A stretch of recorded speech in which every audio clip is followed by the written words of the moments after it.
Okay, in Parshat Ki Sisa, like that, this week's Torah portion actually mentions Adar, believe it or not, the holiday of Purim.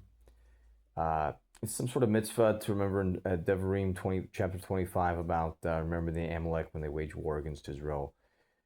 Israel obviously is lost multiple times. Uh, Luckily, they were exiled per the prayer of Yaakov. Uh, it's complicated. There's lots of questions revolving around that. That can be explained by some, and in the explanation, in other words, there's in the this week's Torah portion, there's commentary about the Ramban, where Ramban actually agrees with Rashi this time, but there's another portion where there's a disagreement between Ramban and Rashi. In other words, so if you're a direct descendant of Rashi, for example, Moskowitz of Sort, or something like that, you probably would agree with Rashi's opinion just organically.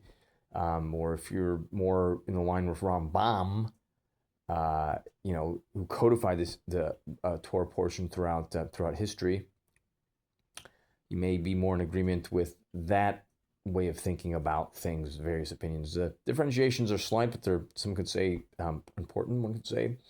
The Ramban being from the north of Spain, Rambam being from the south of Spain, Cordoba and Sevilla, and things like that. Now, also the differentiation between Kedushin and Kedushin and Kedushim is explained in the differentiation between the Shabbat and the Shabbos. And this is not articulated necessarily in the Torah commentary specifically. However, one could say the Shabbat is mentioned exclusively where the Kadosh Baruch Hu, the creator of the universe, whatever that ideology or that concept actually is, it was divine information to the formation of the Shabbat. And then the Shabbos, one could say, is an ongoing thing. It's plural in nature. In other words, sometimes it's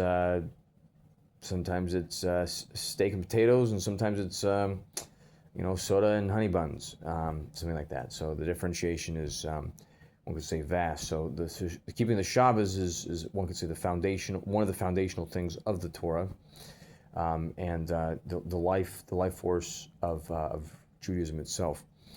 There's lots of opinions around these concepts, but anyways, until next time, over and out.